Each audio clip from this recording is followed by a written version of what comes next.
Halo semua, saya Ditya dari kelas 11 4. Nomor absen 1 akan menjelaskan tentang proyek IPW JAL Sosiologi. Nah, pertama-tama saya akan menjelaskan tentang apa itu konflik. Nah, kata konflik berasal dari bahasa Latin configere yang berarti saling memukul. Tetapi secara sosiologis, konflik dapat diartikan sebagai suatu proses sosial di mana dua orang atau dua kelompok berusaha menyingkirkan satu sama lain dengan cara menghancurkan atau membuat pihak lain tidak berdaya. Nah, selanjutnya akan dijelaskan oleh teman saya Raja. Perkenalkan, nama saya Raja, kelas 11 4, nomor absen 12. Bentuk-bentuk interaksi sosial ada dua, yaitu asosiatif dan disasosiatif. Interaksi sosial asosiatif merupakan bentuk interaksi yang cenderung membangun hubungan positif antar individu atau kelompok. Dalam interaksi ini, orang-orang merasa terhubung secara emosional dan saling mendukung. Interaksi sosial disasosiatif merupakan bentuk interaksi yang cenderung menimbulkan perpecahan dan konflik antar individu atau kelompok. Hal ini dapat terjadi karena adanya persaingan, pertentangan, atau konflik yang dilakukan manusia dengan sesama manusia, makhluk hidup lain, maupun dengan alam. Nah, kalau dikaitkan dengan yang di Chow Coklat, bentuk interaksi sosial asosiatif di Chow Coklat, contohnya yaitu karyawan di Chow Coklat saling membantu dan bergotong royong dalam proses pembuatan coklat, karena dapat membangun hubungan positif antar individu atau kelompok dalam Chow Coklat. Lalu yang disasosiatif di Chow Coklat, contohnya perselisihan dalam menentukan rasa coklat yang terbaik, termasuk salah satu contoh dari bentuk interaksi sosial yang disasosiatif, dikarenakan dapat menimbulkan perpecahan dan konflik antar individu atau kelompok. Bentuk konflik berdasarkan penyebabnya ada dua, yaitu eksternal dan internal. Konflik eksternal terjadi antar individu, kelompok, atau etnis dengan pihak luar, seperti konflik antar negara, antar kelompok etnis, atau antar organisasi. Ini bisa melibatkan perselisihan teritorial, perbedaan kepentingan ekonomi, atau perbedaan ideologi. Perkenalkan, nama saya Buja, kelas 11 4, nomor absen 20. Di presentasi kali ini saya akan bahas tentang bentuk konflik berdasarkan penyebabnya. Pertama, ada konflik eksternal Chow Coklat.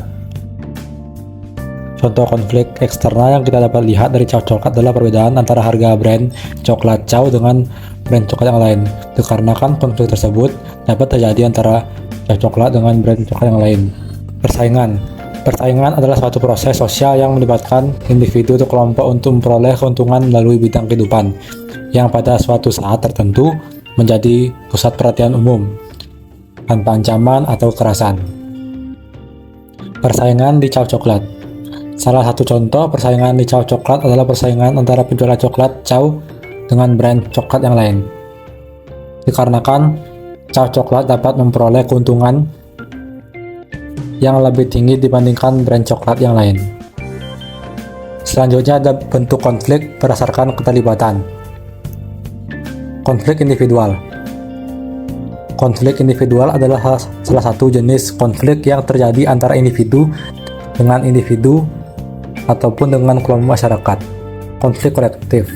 Konflik kolektif adalah konflik yang melibatkan dua atau lebih kelompok yang memiliki pendapat atau tujuan yang saling berbeda.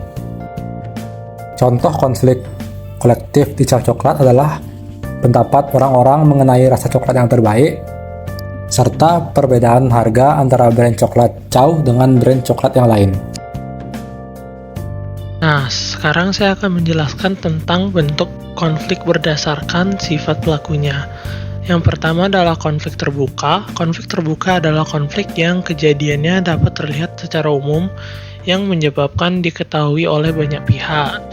Nah, yang kedua itu adalah konflik tertutup. Konflik tertutup adalah konflik yang kejadiannya hanya diketahui oleh beberapa pihak saja, yaitu individu atau kelompok yang terlibat dalam konflik tersebut. Nah, bentuk konflik berdasarkan sifat pelakunya yang ada di Chow Coklat adalah konflik terbuka. Konflik terbuka yang dapat dilihat di Chow Coklat adalah persaingan antara penjual Chow dengan brand coklat lainnya. Dan konflik tersebut dapat dibilang terbuka dikarenakan dapat terlihat secara umum yang menyebabkan diketahui oleh banyak pihak. Nah, sekarang saya akan menjelaskan tentang dampak dari konflik Chow coklat. Nah, ada dua dampak dari konflik tersebut, yaitu dampak negatif dan dampak positif.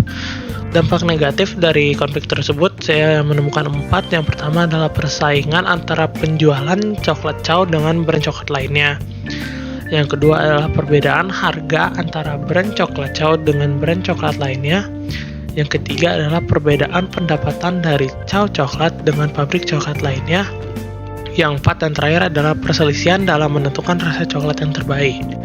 Namun, saya tadi bilang ada juga dampak positif. Dampak positif tersebut saya menemukan 2. Yang pertama adalah memunculkan pribadi-pribadi yang kuat dan tahan uji dalam menghadapi berbagai situasi konflik.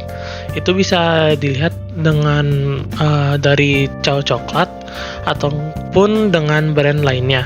Yang kedua adalah improvisasi rasa dan kualitas coklat berdasarkan dari perbedaan pendapatan rasa coklat yang terenak. Nah, itu saja dari video tentang proyek IPB Jala kami. Terima kasih.